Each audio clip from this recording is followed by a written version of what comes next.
ഇന്നലെ നൈറ്റ് ഇരുന്നിട്ട് ഞാനൊരു അടിപൊളി ടൂൾ ക്രിയേറ്റ് ചെയ്തിട്ടുണ്ട്. അപ്പോൾ എന്താണെന്ന് കാണിച്ചു തരാം. ജസ്റ്റ് നോക്കി കഴിഞ്ഞാൽ ഇവിടെ ലോക്കൽ ഹോസ്റ്റിനകത്താണ് ഞാനിവിടെ റൺ ചെയ്യുന്നത്. അതാണ് നിങ്ങൾ മെയിനായിട്ട് ശ്രദ്ധിക്കേണ്ട കാര്യം എന്ന് പറയുന്നത്.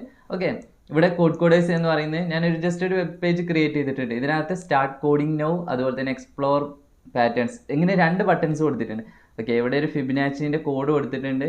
ഓക്കെ, സിമ്പിളായിട്ട് ഒരു ചെറിയ ഹോം പേജ് മാത്രമേ ഉള്ളൂ ക്രിയേറ്റ് ചെയ്തിട്ട്. ഓക്കെ, ഇനിയാണ് കാണാൻ പോകുന്നത്. ഓക്കെ, ഇവിടെ സ്റ്റാർട്ട് കോഡിംഗ് നൗ എന്ന് കൊടുക്കാം നമുക്ക്. ഓക്കെ, ജസ്റ്റ് ഇത് ലോക്കൽ ഹോസ്റ്റിനകത്താണ് റൺ ചെയ്യുന്നത്. നോക്കാം, നിങ്ങൾക്ക് URL ജസ്റ്റ് നോക്കാം. ഞാൻ റിഫ്രഷ് ചെയ്തിട്ട് കാണിച്ചു തരാം. ഓക്കെ, ഇവിടെ ഇത് റണ്ണിങ് ആണ്. ഞാൻ VS കോഡിനകത്ത് കാണിച്ചു തരാം. ഓക്കെ, ഇത് കംപ്ലീറ്റ്ലി റണ്ണിങ് ആണ്. ഓക്കെ, ഇവിടെ നോക്കിക്കഴിഞ്ഞാൽ ഇത് നിങ്ങൾ കണ്ടിട്ടുണ്ടാവും. അതായത് നമ്മുടെ പ്രോഗ്രാമേഴ്സിൻ്റെ അതിൽ നിന്ന് ഇൻസ്പയർ ആയിട്ട് ഞാൻ സ്വന്തമായിട്ട് ക്രിയേറ്റ് ചെയ്തതാണ്. അപ്പോൾ ഇതിനകത്ത് C ഉണ്ട്, അതുപോലെ തന്നെ C++, അതുപോലെ തന്നെ പൈത്തൺ, ഇങ്ങനെ ജാവാസ്ക്രിപ്റ്റ്, അങ്ങനെ ഒരുപാട് ലാംഗ്വേജസ് ഇതിനകത്ത് ഞാൻ കൊടുത്തിട്ടുണ്ട്. ഓക്കെ, ഇതിനകത്ത് ഇനിയും ആഡ് ചെയ്യാനായിട്ട് പറ്റും. അപ്പോൾ ഞാൻ സിമ്പിളായിട്ട് എന്ത് ചെയ്ത് തരാം, ഒന്ന് റൺ ചെയ്ത് കാണിച്ചു തരാം.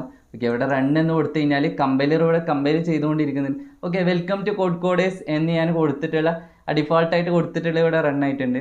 ഓക്കെ, ഇനി ഇതിനകത്ത് എന്തൊക്കെ ഫീച്ചേഴ്സ് ഞാൻ ആഡ് ചെയ്തിട്ടുള്ളതെന്ന് പറഞ്ഞുതരാം. ഓക്കെ, ഇവിടെ നമുക്ക് ലൈറ്റ്, അതുപോലെ തന്നെ ഡാർക്ക് മോഡ് ആഡ് ചെയ്തിട്ടുണ്ട്.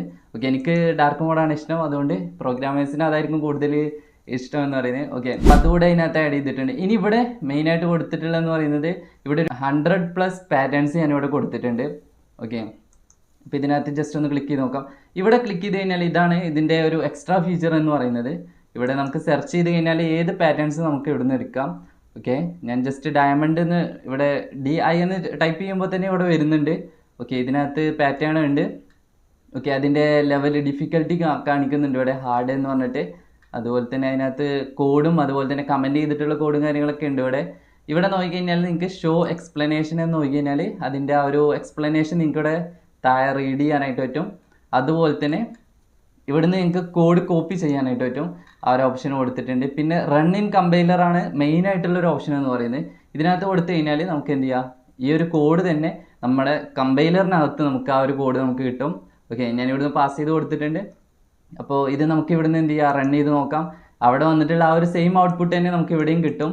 അതുപോലെ തന്നെ നിങ്ങൾക്ക് എന്തെങ്കിലും ചേഞ്ചസ് ഉണ്ടെങ്കിൽ ഇവിടെ ആഡ് ചെയ്ത് കൊടുക്കാം. ഞാൻ ജസ്റ്റ് ഒരു സ്പേസ് കൊടുത്തിട്ടൊന്ന് റൺ ചെയ്ത് ചേഞ്ചസ് കൊടുത്ത് കാണിച്ചു തരാം. ഓക്കെ, ഇപ്പോൾ ആ ഒരു ചേഞ്ച് ഇവിടെ വന്നിട്ടുണ്ട്. അപ്പോൾ ഇത് ഇൻസ്റ്റൻ്റ് ആയിട്ട് തന്നെ കംപ്ലീറ്റ്ലി വർക്കിംഗ് ആണ്. ഇത് ലോക്കൽ ഹോസ്റ്റിനകത്ത് മാത്രമല്ല, ഞാൻ ഹോസ്റ്റ് ചെയ്തിട്ടുണ്ട്, അതുകൂടെ ഞാൻ കാണിച്ചു തരാം. ഓക്കെ, ഇപ്പോൾ നമ്മൾ പാറ്റേൺസിലോട്ട് പോയി കഴിഞ്ഞാൽ നമുക്കിവിടെ ഡിഫിക്കൽട്ടി എന്ത് ചെയ്യാൻ പറ്റും, സോർട്ട് ചെയ്യാനായിട്ട് പറ്റും. ഈസിയിലോട്ട് കൊടുത്തു കഴിഞ്ഞാൽ ഈസിയിലുള്ള ക്വസ്റ്റ്യൻസ് വരും. അതുപോലെ തന്നെ ഇപ്പം ഞാനൊരു 20 ക്വസ്റ്റ്യനാണ് ആഡ് ചെയ്തിട്ടുള്ളത്. എൻ്റെ കയ്യിനകത്ത് എന്തുണ്ട്, ഒരു 100+ പാറ്റേൺ ഉണ്ട്. അതുകൂടെ ഞാൻ എന്ത് ചെയ്യാം, വൈകാതെ തന്നെ ഇതിലോട്ട് ആഡ് ചെയ്യാം.